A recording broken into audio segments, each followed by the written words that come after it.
Nuestra política es de libre mercado, libre iniciativa económica, libre empresa, pero con participación del Estado para controlar los monopolios, los oligopolios y las posiciones dominantes. Y el pueblo somos todos los peruanos. El día de ayer brinda conferencia de prensa tras culminar su primera sesión de consejo. Esta conferencia es presidida por el premier Aníbal Torres y está acompañado de todos los ministros de Estado. Escuchemos. Expresé, no una vez, sino una y otra vez, que soy partidario de la economía social de mercado que está regulada en la Constitución, que significa tanto mercado como sea posible y tanto Estado como sea necesario para poder combatir los monopolios, los oligopolios y las posiciones dominantes que perjudican a la población. De manera que quede bien claro, nuestra política es de libre mercado, libre iniciativa económica, libre empresa, pero con participación del Estado para controlar los monopolios, los oligopolios y las posiciones dominantes. Eso es en síntesis, ¿no?, la posición económica que tiene este gobierno desde un inicio, y así será. No nos podrán calificar de comunistas, pues no hemos realizado ningún acto que signifique esa ideología política de la cual no participamos y que muchas veces he explicado que eso no puede operar en nuestro país. Punto número 2. Tenemos un problema sumamente grave en el país que nos afecta a todos. Es la inseguridad ciudadana. Allí nosotros tenemos una posición sumamente clara y sencilla. La inseguridad ciudadana no es tarea solamente de la Policía Nacional, sino también de las Fuerzas Armadas, también de la sociedad civil en general. Por ejemplo, allí hay que reforzar las juntas vecinales para poder enfrentar el delito. También es tarea del sistema de justicia, o sea, Poder Judicial, Ministerio Público, Junta Nacional de Justicia, Tribunal Constitucional. Desde el punto de vista legislativo ya hemos presentado proyectos de ley y vamos a seguir presentando de acuerdo a nuestra realidad social. Pronto presentaremos un proyecto de ley sobre las motos lineales. No podrán transitar en una moto lineal más de 2 personas, pues sabemos que con las motos lineales se cometían frecuentemente este delito de arrebato de celulares. Ahora no lo hacen con una sola moto lineal, sino lo hacen con 2, con 3, con 4. De manera que tenemos que poner fin, ¿no?, a esa situación. Estamos trabajando con los órganos del sistema de justicia, o sea, el Ministerio Público, el Poder Judicial, la Policía Nacional y la Defensoría Pública, para implementar el programa de justicia en flagrancia, o sea, justicia rápida, ¿no? Mediante esta justicia rápida, en un solo local estará el médico legista, el policía, el fiscal y el juez, de manera que el procesado, cualquiera que sea el delito que haya cometido, el arrebato de un celular, o un homicidio, etcétera, no será sentenciado en 12 horas o a lo más tardar, ¿no?, en 72 horas. Eso sería lo máximo. Eso estamos haciendo en materia de seguridad ciudadana, de manera que allí ¿no? Debemos ponernos todos de acuerdo, los órganos del Estado, ¿no? La sociedad civil, la prensa, ¿no? Porque primero está la vida, la integridad física, la salud, el patrimonio de los ciudadanos. En materia de educación, estamos trabajando intensamente para la educación presencial que se inicia a fines del próximo mes de marzo. Nosotros somos muy conscientes que esa es la primera tarea de un Estado. No hay otra cosa más útil, más importante que el Estado se encargue de la educación de sus niños, de sus adolescentes, de sus jóvenes. Con la educación combatimos muchos males. Con la educación se genera trabajo. Si a esa gente que vive allá en los cerros o en lugares alejados del Estado se le hubiese dado una educación de calidad, no estarían delinquiendo, sino estarían trabajando. Y seguramente muchos de ellos estarían dando trabajo. O sea, con la educación progresa el ser humano, la familia, la sociedad, el Estado, en general. Seguiremos, por supuesto, con el trabajo intenso de la vacunación a todos los ciudadanos que quieran vacunarse. La vacunación no es obligatoria, pero el hecho de que no sea obligatoria no da derecho al que no quiere vacunarse de contagiar a los demás, de contagiar a su familia, de contagiar a sus amigos, de contagiar al resto de la sociedad. De manera que allí se han tomado ya las medidas, como ustedes conocen, para que eso no se propague. Hay que entender que hay que combatir, que hay que vacunar a la mayoría de la población lo más rápido que sea posible para abrir el mercado, porque solamente así podemos crecer económicamente.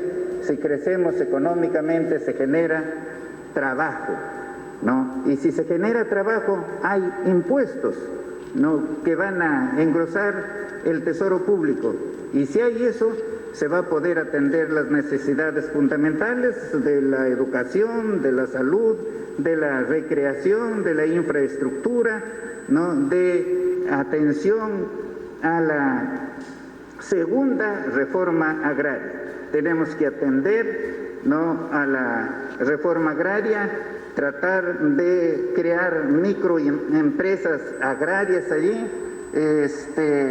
la siembra y la cosecha de agua se tiene que incentivar, se tiene que facilitar la adquisición de los abonos para los sembríos, ¿no? Y estamos viendo también la posibilidad de que el campesino tenga acceso al crédito agrario. Y también, por supuesto, implantar allí el seguro agrario, porque como sabemos, la actividad agraria es bastante riesgosa. En materia de relaciones exteriores o en materia de nuestras fronteras, de las cuales hablamos mucho ahora, tenemos que tratar de abrir las fronteras para incentivar las relaciones entre los pueblos vecinos de ambos países, ¿no? Eso en la realidad se produce. Cerramos la frontera por un lado, las personas buscan ingresar por otro lugar. Son muy extensos esos espacios fronterizos. Entonces lo que tenemos que buscar es, ¿no?, desarrollar, ¿no?, a los pueblos fronterizos en conversaciones con nuestros países vecinos, ¿no?, desarrollar las fronteras de ambos lados y ambos contribuir para que no ingresen pues personas que constituyen un peligro para nuestra sociedad. No tenemos ningún ánimo de confrontar con nadie. No vamos a confrontar con nadie.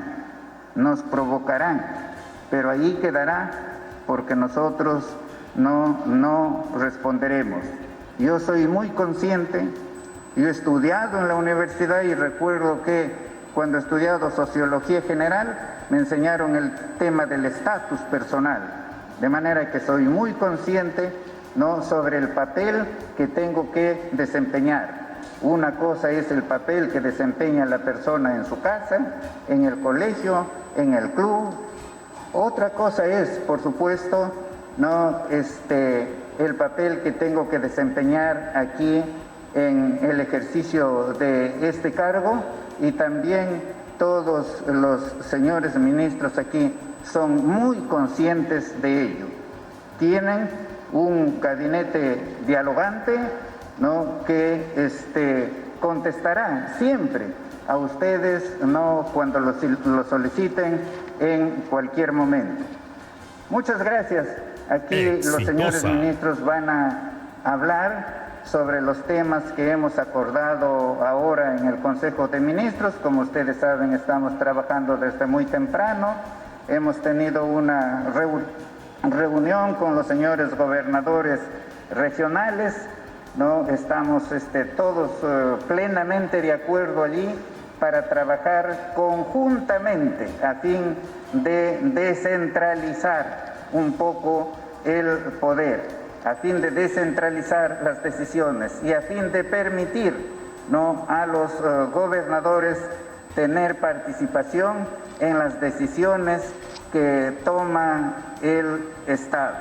Luego de haber terminado allí esa reunión durante 2 horas, pues hemos entrado al Consejo de Ministros hasta este momento en que ahora nos encontramos con ustedes. Muchas gracias. Vamos a ceder la palabra al señor ministro de Economía. Muy buenas noches, señores periodistas. Para comentarles respecto a la autógrafa de la ley que precisa la ley 31173. El gobierno del profesor Castillo es muy consciente del justo reclamo que tienen los fonavistas respecto a los aportes que han realizado, y el compromiso es devolver de la forma más inmediata y más célere los aportes que han realizado, obviamente incluido en la actualización de estos aportes. Lo que sí estamos, por eso estamos comunicando, cuyo plazo vence el día viernes, que vamos a observar esta autógrafa, reconociendo el pago inmediato, célere, de lo que han aportado los trabajadores, pero el problema es que en la autógrafa se incluyen 2 conceptos, que es el aporte de los empleadores y el aporte del Estado. Entonces, son aportes que, de incluirse en esta devolución, generarían un serio inconveniente, un serio desbalance en las finanzas públicas, con lo cual pasaríamos de una devolución de 6.600 millones de soles a una devolución de cerca de 42.000 millones de soles. Esto equivale casi al presupuesto total del sector educación y 2 veces el presupuesto del sector salud. Entonces es una devolución que es inviable en términos fiscales, y que además nos distraería de atender temas tan cruciales como la atención de la emergencia en temas de salud y el regreso a clases. Entonces, conscientes de la expectativa que existe en los fonavistas, el compromiso del gobierno es devolver los 6.600 millones de dólares, generar los procedimientos más céleres y presentar una alternativa que permita contar con una liquidez inmediata a los fonavistas, ¿no?, mientras que se resuelve el tema de las listas y la lista y las prioridades en las cuales se va a devolver, en las cuales se va a priorizar, por supuesto, a la población vulnerable. Ese es el compromiso, y la propuesta que vamos a hacer, repito, es observarla, pero presentando una alternativa adicional de generar una liquidez inmediata para aliviar las necesidades inmediatas de los fonavistas en sus justos reclamos. Gracias.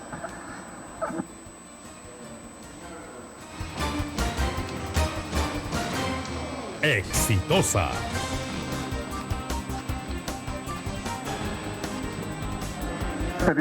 Señores periodistas, Exitosa. el día de hoy se ha hecho una evaluación y se ha dado cuenta de la participación de la Fuerza Armada y la Policía Nacional en los operativos y las actividades que se vienen realizando durante el decreto de emergencia en Lima y Callao. La evaluación ha sido muy positiva con los resultados que se dan día a día en los diferentes servicios y operativos en la mañana, en la tarde y en la noche. Está participando la gran mayoría del personal de la Policía Nacional en cuanto a la intervención directa, de acuerdo a sus funciones, con el apoyo de los efectivos de la Fuerza Armada, quienes brindan los anillos de seguridad de acuerdo a lo planificado previamente con el Comando Conjunto. Asimismo, felicitar a los señores alcaldes que vienen uniendo y poniendo a disposición sus unidades móviles para el patrullaje preventivo. Juntamente lo van a realizar con la Policía Nacional en el eje de la prevención con el patrullaje preventivo disuasivo. Y algo más importante es que han puesto a su disposición sus centrales de emergencia de las cámaras de videovigilancia para un trabajo conjunto con la Policía Nacional. Gracias.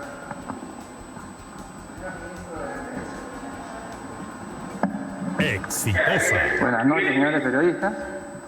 Para informarles, como anunció el día de ayer el señor presidente, en la reunión con los gobernadores regionales, ya hemos trabajado la asignación de helicópteros a todas las regiones a través de convenios que iremos consolidando con cada uno de los gobernadores con la finalidad de mejorar la gestión de las autoridades regionales y locales, así como hacer frente a cualquier situación de emergencia, evacuación médica y apoyo a los diferentes sectores. Quiero hacer hincapié en que este uso de estas aeronaves no va a afectar en absoluto en las capacidades operacionales que tenemos y en las obligaciones para hacer frente a lo dispuesto por la ley. Al contrario, esta firma de convenios va a permitir que el alistamiento de los pilotos se incremente sustancialmente y el alistamiento de las aeronaves también se incremente sustancialmente. Por otro lado, quiero anunciar que estamos empezando con un convenio con el Ministerio de Transportes y Comunicaciones en dos programas específicos, tendiendo puentes para poder instalar alrededor de 700 puentes, que son los que se cuentan en este momento en los almacenes del Ministerio de Transportes, con la participación de los batallones de ingeniería. El otro programa es Uniendo Pueblos, para poder permitir que las poblaciones más alejadas que están incomunicadas puedan conectarse con las principales vías de comunicación. Exitosa. Y vamos a empezar por la región del BRAE. En la región del BRAE, probablemente en los próximos días, vamos a tener reuniones con las autoridades locales y regionales para iniciar la construcción del aeropuerto en la ciudad de Pichari. Iniciar la instalación y el tendido de los puentes y la construcción de los caminos rurales. Y ahí seguiremos con las siguientes regiones, pero el acuerdo y el pedido de la mayoría de los gobiernos regionales ha sido que empecemos con el BRAE. Esto va a permitir hacer frente a todas las necesidades e inclusive poder disminuir los problemas de los ilícitos en esa región. Asimismo, estamos trabajando para apoyar al Ministerio de Salud para la vacunación, sobre todo en los lugares más alejados, las zonas fronterizas, que obviamente demandan un gran esfuerzo. De igual manera, para el Ministerio de Educación, para el programa del retorno a clases presenciales. También principalmente en los lugares donde es difícil llegar y obviamente las Fuerzas Armadas tenemos la capacidad de poder apoyar logísticamente para dar solución a estos problemas. Muchas gracias. El señor Ministro de Relaciones Exteriores. Señores periodistas, en esta sesión del Consejo de Ministros se ha visto la importancia de desarrollar una diplomacia social en el ámbito sanitario. Esto es ayudar a la política de salud, sobre todo en zonas de frontera, donde existe una población muy importante que todavía no accede a las primeras o segunda o tercera vacuna, sobre todo de los pueblos originarios. Más aún, la semana pasada, el presidente Castillo y el presidente Bolsonaro se reunieron precisamente en Brasil para promover, entre otras cosas, precisamente también esta cooperación sanitaria. Y como ha dicho el señor primer ministro, las fronteras terrestres del norte y del sur del Perú van a ser abiertas precisamente para alentar el flujo de personas de acuerdo con la ley y el orden como corresponde, pero también para promover la cooperación interfronteriza en todo nivel, económico-social, bajo las reglas propias de un Estado soberano, pero también solidario y cooperante con los países vecinos en los temas comunes, como el tema sanitario, entre otros. Es lo que voy a señalar. Muchas gracias. El señor Ministro de Desarrollo Agrario y Riego.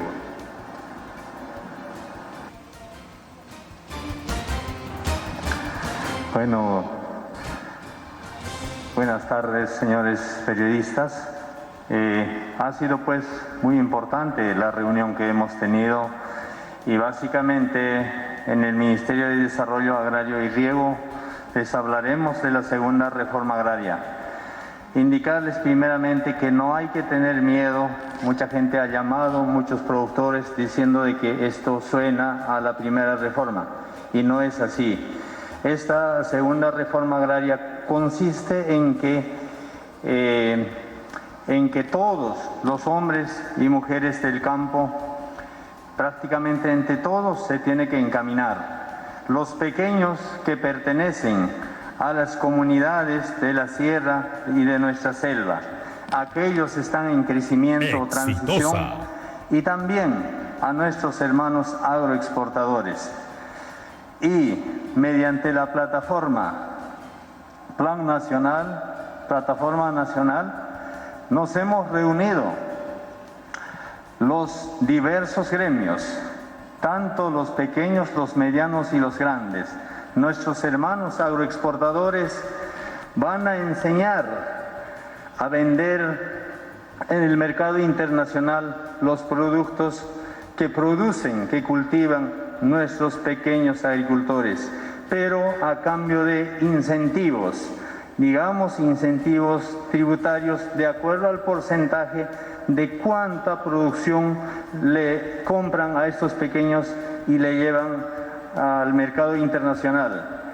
En la conversación, en la reunión que tuvimos los ministros, se ha escuchado muchas propuestas. Por ejemplo, un problema muy serio es el mercado. Los productores pequeños producen una pequeña cantidad, pero esta pequeña cantidad no lo pueden vender, llevan al mercado y retornan con una frustración. Lo que se necesita es el mercado. Y los hermanos empresarios, los agroexportadores, conocen el mercado y todo este proceso de exportación, y entonces a estos pequeños los enseñarán cómo se trabaja. Como en nuestro país conocemos, Ser agricultor, ser ganadero pequeño significa ser pobre. Y esto tiene que cambiar con esta segunda reforma agraria. Un ejemplo, nuestros pequeños agricultores Exitosa. para sembrar una hectárea de papa invierten 8.000 soles y producen 8 toneladas. Y eso no es a los estándares de la producción. Deberían de producir 40 toneladas, porque si producen 40, recuperan lo invertido y lo demás actividades que ellos tienen ya es pérdida. Y es por eso que se habla de pobreza.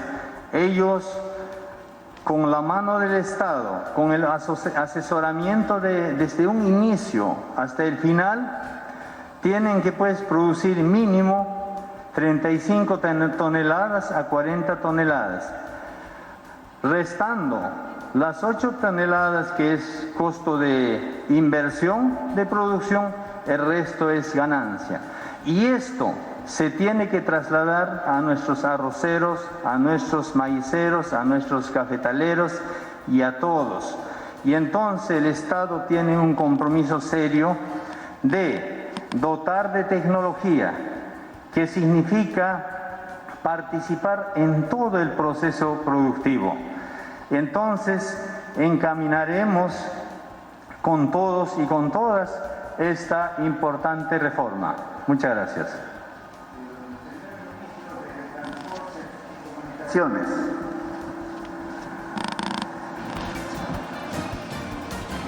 Exitosa. Buenas tardes, Premier, colegas, señores periodistas.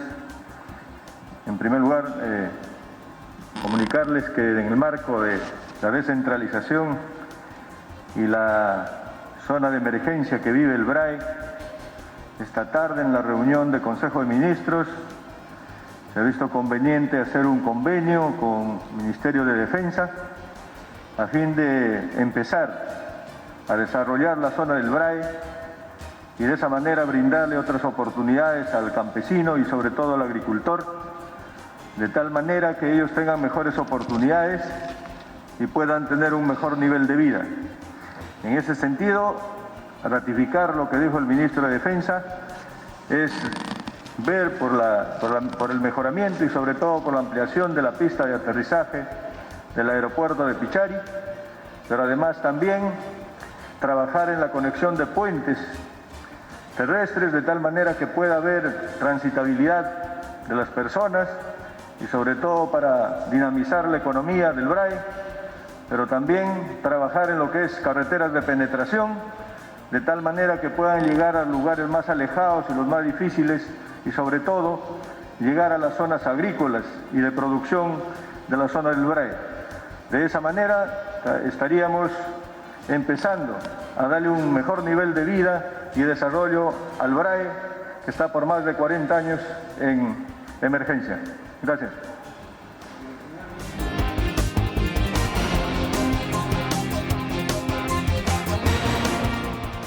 Muchas gracias, Premier. Un saludo a todos los periodistas. Tenemos una valla muy alta que nos ha dejado el doctor Ceballos, pero ahorita el tema del COVID vamos a seguir trabajando arduamente, no vamos a bajar la guardia. Ya prácticamente de los 32 millones programados de la población general, la primera dosis ya se ha abarcado un 80%. La segunda dosis tiene un 70% y con la tercera dosis se ha llegado a un 26%.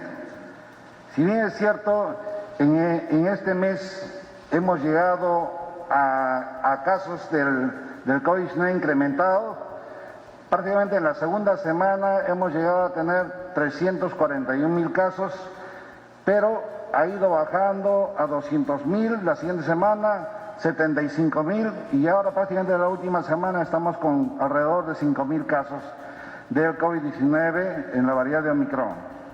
Entonces, pero todos estos casos que prácticamente les ha dado esta variedad son por lo general las personas que no se han vacunado,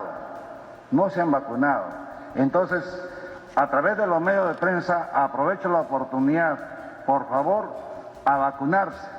Ahora ya estamos entrando también en la etapa para las clases presenciales. Prácticamente los niños de 5 a 9 años hemos llegado a coberturar el 20.6%. Y vamos a entrar en un trabajo intensivo para poder lograr la meta y que nuestros niños puedan ser vacunados en su totalidad. Pero ahora, señores periodistas, el tema del COVID, que durante toda esta pandemia, casi estos 2 años, el COVID no lo es todo. Entonces, yo soy médico que he trabajado en puestos de salud, centro de salud, hospital, allá en toda la selva del Chanchamayo. Tengo 23 años como médico y me gusta el trabajo preventivo promocional.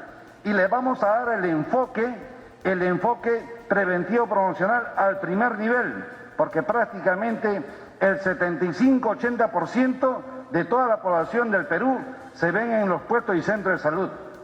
Gran error en el primer año del COVID. ¿Por qué? Porque se fortalecieron solamente los hospitales. Debimos fortalecer el primer nivel y eso es lo que vamos a hacer en estos momentos, empezar a trabajar. Voy a convocar a los diferentes directores regionales de salud de todo el Perú para que nos traigan el diagnóstico situacional en cuanto a infraestructura, equipamiento, recursos humanos y otros. Entonces, para poder tener todo un panorama y empezar a trabajar. Señores periodistas, el tema de la tuberculosis no ha cambiado, más bien se ha incrementado. Tenemos que trabajar en los bolsones de los casos de tuberculosis. El tema de embarazo en adolescentes también se ha incrementado. Tenemos el problema de cáncer del cuello uterino, de cáncer de la próstata, de cáncer del estómago.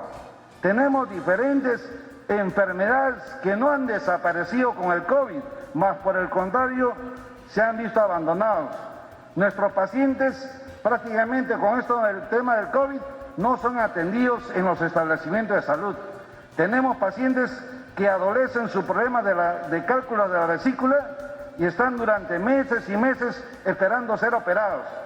Entonces, yo creo que es hora de darle otro enfoque al tema de salud y ver que toda esta población sea atendida.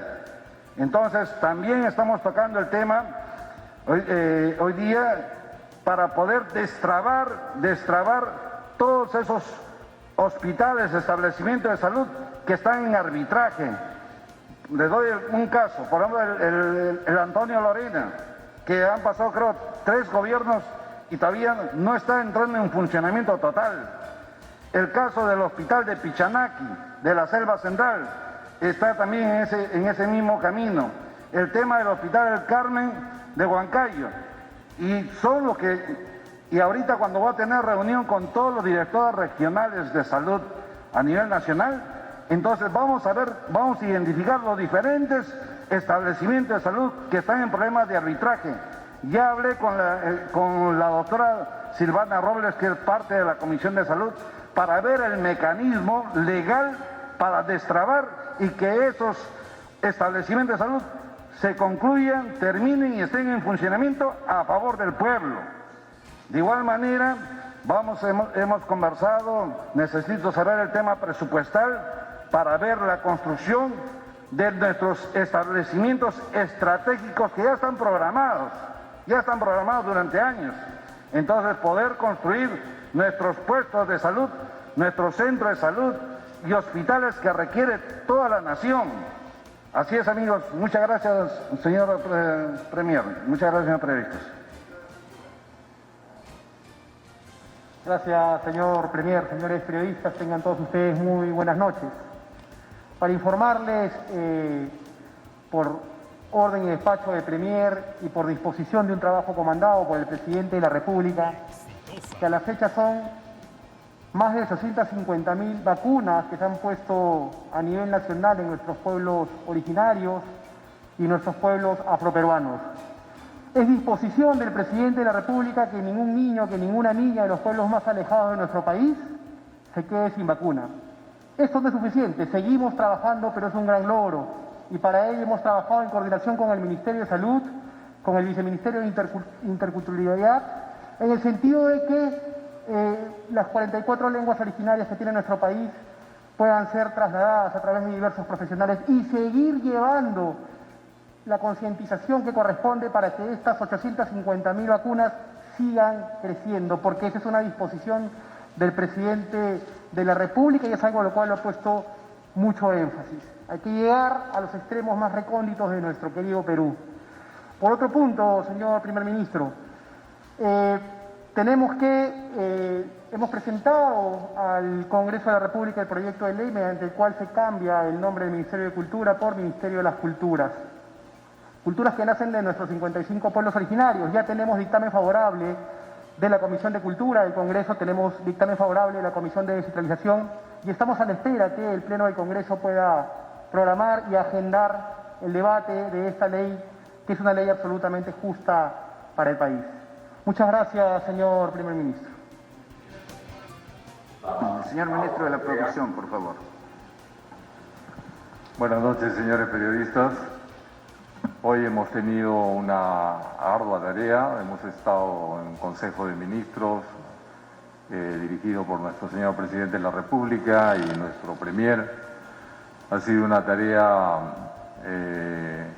enfocada principalmente en los dos sectores más álgidos en este momento, que es la educación y la salud en nuestro país, y enfocado en todos los demás sectores en apoyo justamente para lograr enfocarnos en estos temas principales que son vitales para el desarrollo y para la reactivación económica. Desde el sector producción nos hemos enfocado en la diversificación productiva y desde ahí queremos apoyar pues a los que más necesitan. Así que estamos coordinando todos los sectores enfocados en los problemas principales de nuestro país. Este es un Consejo de Ministros muy participativo y de puertas abiertas. Así que estamos enfocados en los problemas del país y tras eso vamos a seguir trabajando de manera muy ardua. Buenas noches, gracias. Roberto Sánchez, ministro de Comercio Exterior. Aló. Ciertamente, muy buenas tardes, señores periodistas. Desde la cartera de Comercio Exterior y Turismo, en el contexto de esta coyuntura de país y como gobierno, esta primera sesión de la presidencia del Consejo de Ministros ha afianzado como gran prioridad el consenso político, el diálogo democrático, la necesidad del equilibrio de poderes, porque creemos que son las condiciones fundamentales para promover y reactivar la economía con enfoque social y de mercado, la estabilidad jurídica, la promoción de inversiones públicas, privadas, el relanzamiento de la gran necesidad de los proyectos de todas las regiones en las diferentes carteras son nuestras prioridades. A todo el sector productivo, agroexportador, artesanos, restaurantes, a toda la cadena de valor del turismo, reiteramos nuestro compromiso de seguir expandiendo los beneficios de este boom de agroexportación, de riqueza, de bio y megadiversidad que nuestro país resalta en todo el mundo. Vamos con optimismo, con bastante sensatez, abriendo la cancha para fortalecer este periodo sensible en que estamos afrontando. Muchas gracias. La señora ministra de la Mujer.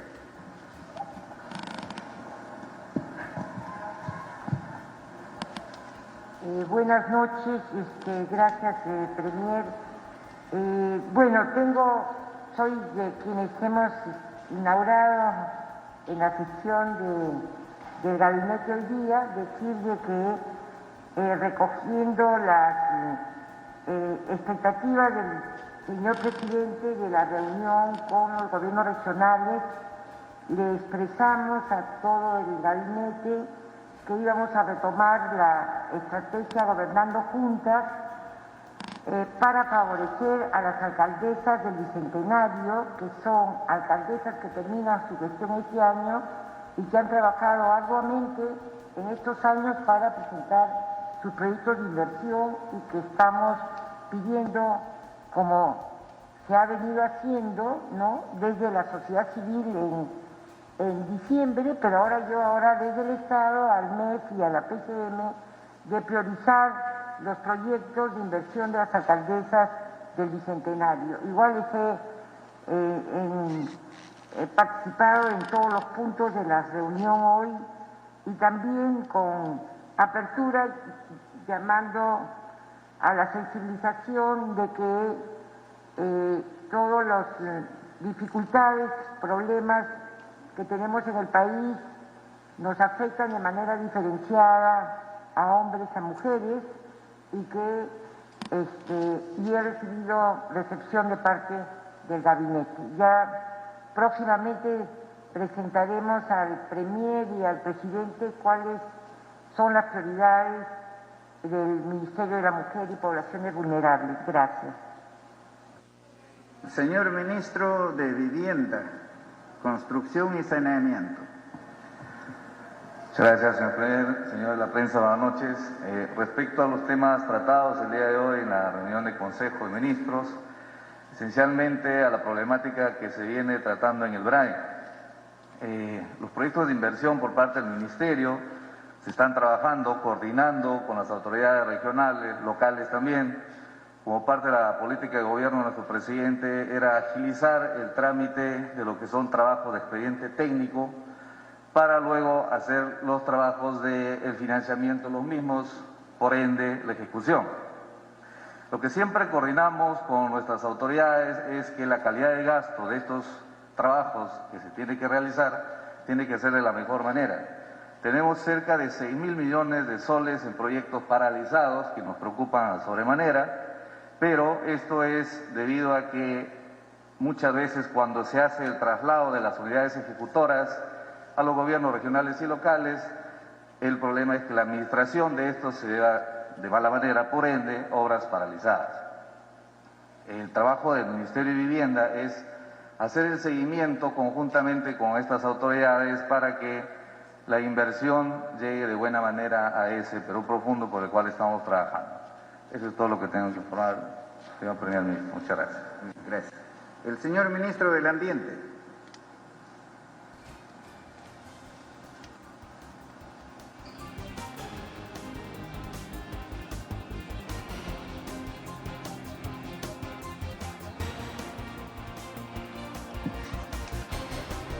Gracias, Premier. Bueno, como todos sabemos, las actividades industriales en el Perú, algunas veces ha habido cierto grado de irresponsabilidad y tenemos en el territorio peruano una serie de áreas contaminadas.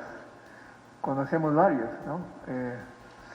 Yo conozco desde pequeño el paraíso que era Chimbote y ahora está prácticamente la playa convertida en una cloaca, en la cual ya no podemos hacer ninguna actividad humana. Y actualmente sabemos también el problema que se ha originado por el derrame de petróleo. Ahora ya estamos en la etapa de monitoreo, de evaluación del grado de daño que se ha hecho para tomar las medidas de recuperación, de remediación y también de apoyo a las personas, a los trabajadores que han sido afectadas y obviamente ayudar también a sobrevivir algunas aves, bastantes aves que han sido víctimas de este derrame. Todo esto es un esfuerzo interinstitucional, multidisciplinario, en la que están varias instituciones como el Instituto de Mar del Perú, la Capitanía del Puerto, en fin, una serie de organizaciones que tenemos que coordinar para que de una manera científica y tecnológica, logremos que nuestro mar nuevamente sea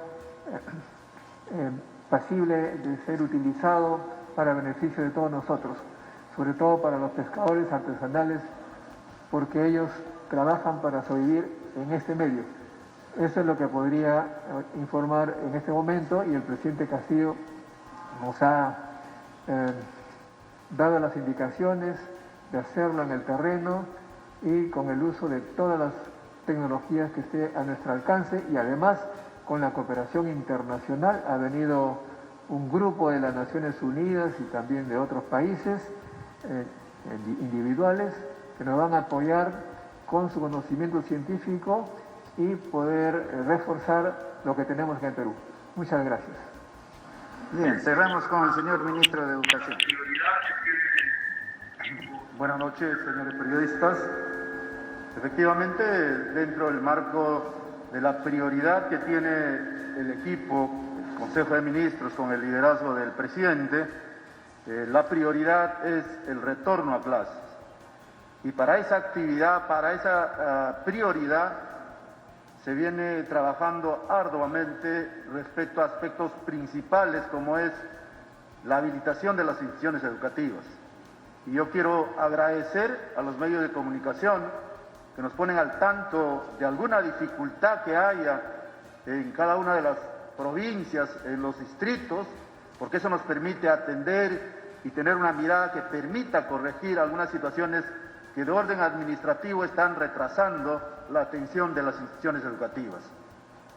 Quiero señalar allí que en este proceso, como a ustedes les consta y se les ha informado, la brecha que existe respecto a construcción e infraestructura educativa en el país alcanza los 111.000 millones de soles.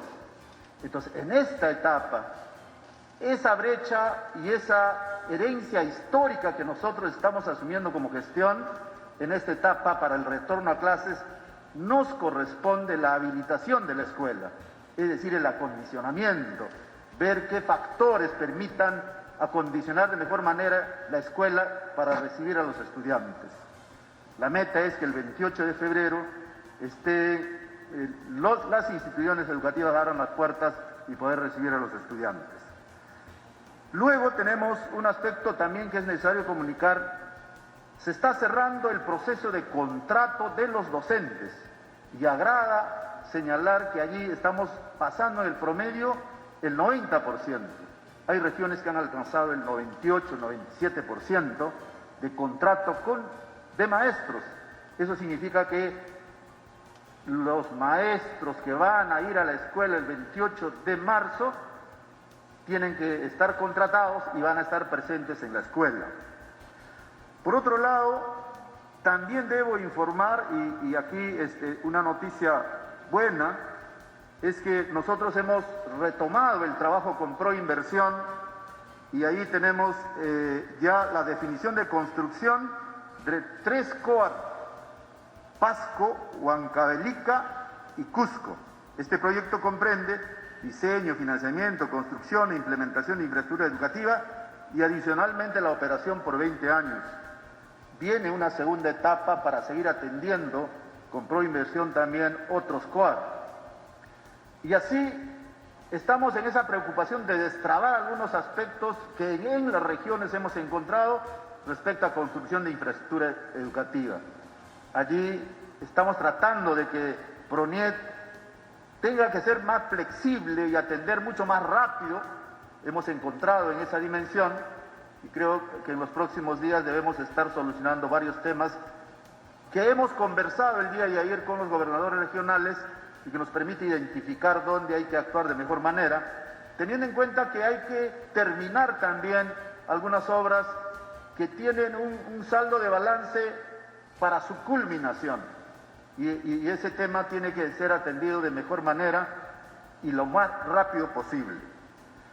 Finalmente, debo indicar que el día de hoy también se ha emitido la norma técnica que permita el retorno a las aulas de las universidades, tanto públicas como privadas. El día de hoy ha salido publicada la norma de retorno que comprende diversos aspectos generales bajo el principio de la autonomía de la universidad para poder determinar horarios, turnos, ingresos y temporalidad también.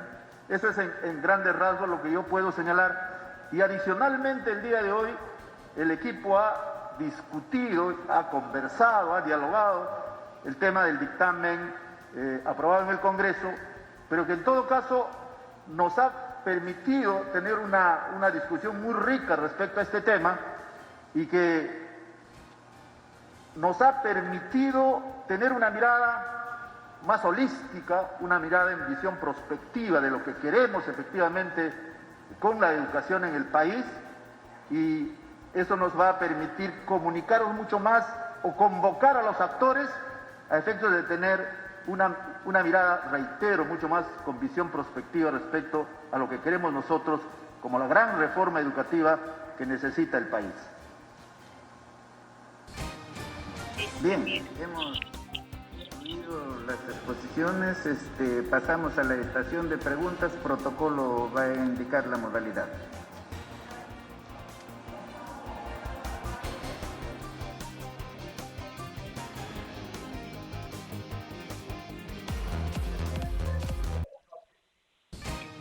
Exitosa.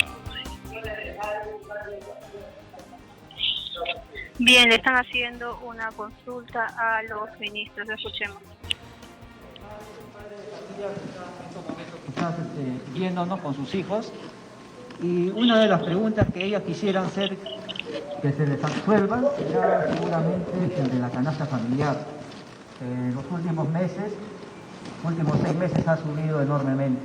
¿Cuál sería la respuesta del gobierno para esos millones de peruanos que se ven en estos momentos afectados por ese tema de la subida del alza de la canasta familiar? Y finalmente, señor Premier, respecto al tema de los combustibles en el país, básicamente el tema del gas, ¿cómo lo va a afrontar este nuevo gabinete? Muchas gracias. Va a contestar el señor Ministro de Economía. Muy buenas noches. Sí, en los últimos meses, conscientes del incremento de precios que ha tenido y que ha impactado sobre todo a los sectores de menores ingresos, el gobierno ha estado otorgando bonos para compensar precisamente de alguna forma este incremento de los precios. Hay que notar que este incremento de los precios tiene dos componentes, ¿no? El componente del tipo de cambio y el componente del factor externo por el costo de los principales insumos a nivel internacional. Esta inflación se ha dado a nivel internacional y es el Banco Central el responsable en su política monetaria del control de la inflación, y ha estado haciendo subidas graduales de la tasa de interés para precisamente compensar esta subida de precios, que de acuerdo a las proyecciones que hace el Banco Central debería estar disminuyendo alrededor de la mitad en la segunda parte de este año. Respecto al tipo de cambio, también hemos tenido una alivio, los mercados están bastante más calmados y ha habido una disminución importante en el tipo de cambio, lo que ha permitido también de cierta forma compensar el incremento que se dio por los insumos y alimentos importados. La siguiente. Siguiente pregunta, Jacqueline Arce de DEPCAL. ¿Qué tal, ministro? Muy buenas noches. Para el ministro de Economía. La anterior gestión del Ministerio de Economía y Finanzas dijo que se iba a presentar proyectos de ley para realizar cambios al régimen fiscal minero. Usted, ministro Graham, ¿continuará con ese trabajo? De ser así, ¿cuándo se presentará la iniciativa al Congreso, considerando que este tributo es de periodicidad trimestral?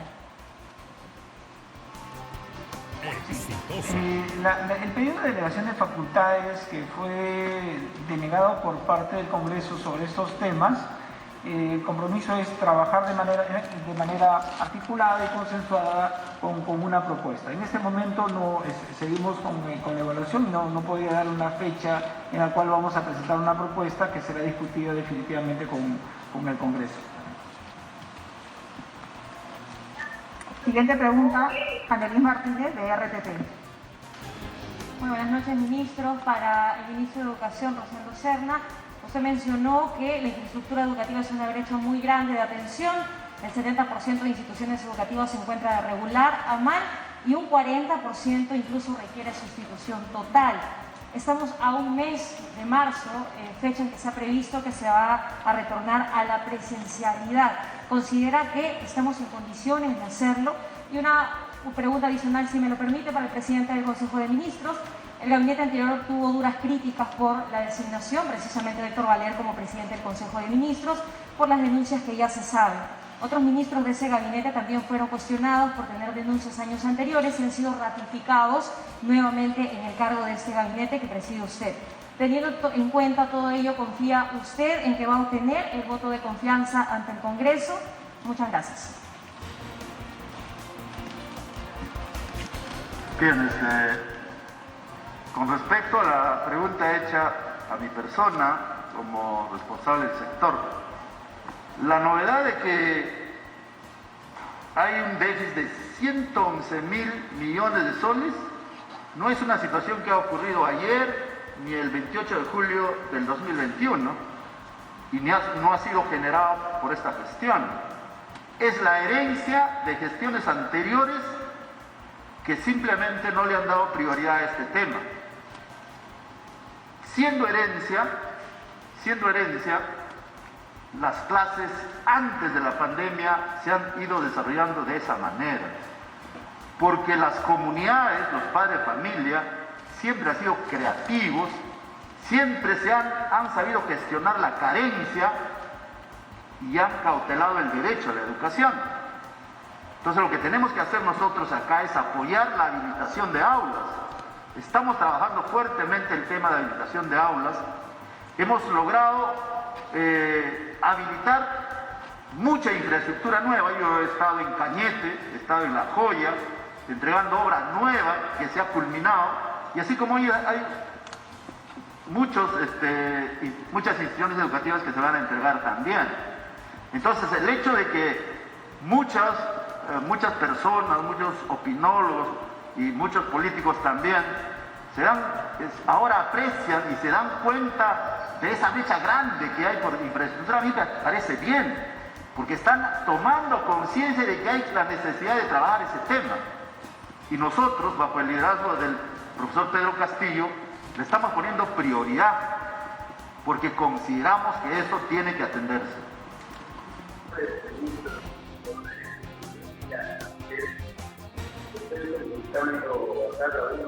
Contra los actuales ministros sobre violencia a la mujer, estoy solicitando a cada uno de ellos que me informen si tienen algún antecedente al respecto. Ustedes saben que desde el Ministerio de Justicia siempre hemos defendido a la mujer. La mujer ha sido atendida inmediatamente en casos de violencia por medio de la Defensoría Pública.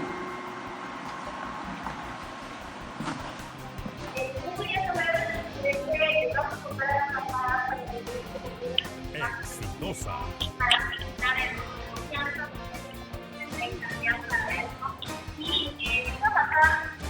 Hay campanas que están solicitando la presencia de algunos ministros como el ministro de Justicia. El ministro de Justicia se señala que sería porque el ministro de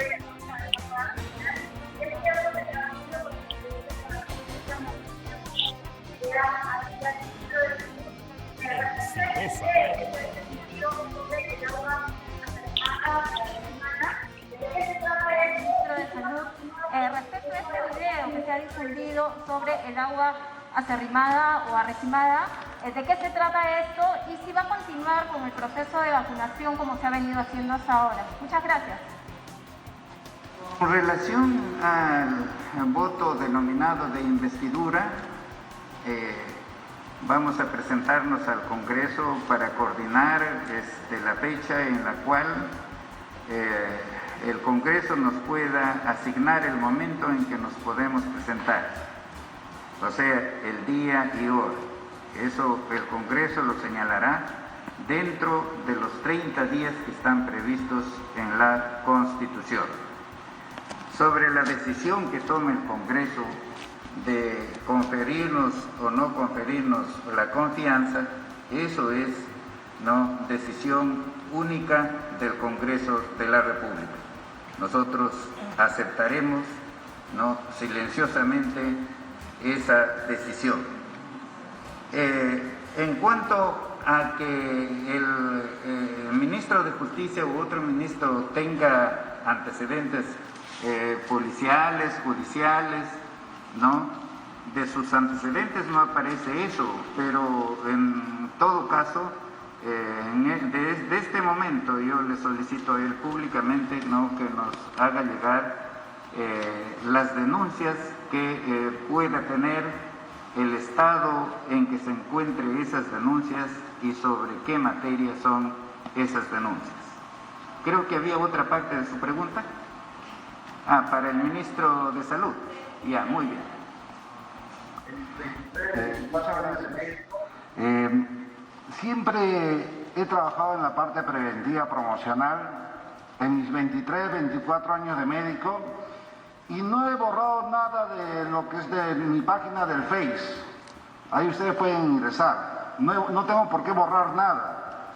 Y una de ellas, de repente, he hecho diferentes publicaciones sobre hepatitis, sobre el uso del pulsoxímetro y así sobre el COVID, sobre lo que es la vacunación y diferentes videos para poder educar a la población.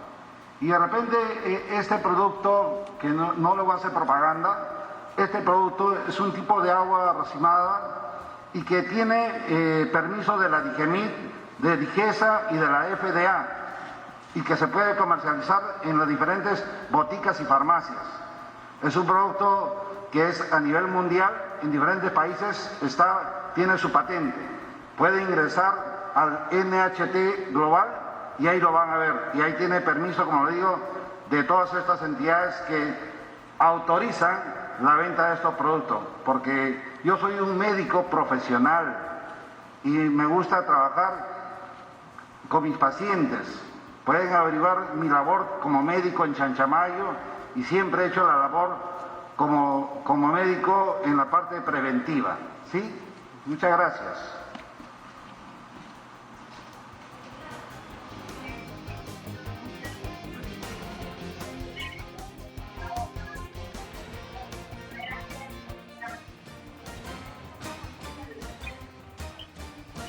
Bien, están pidiendo que el ministro de Justicia responda a un cuestionamiento que se le ha hecho. Escuchemos lo que menciona.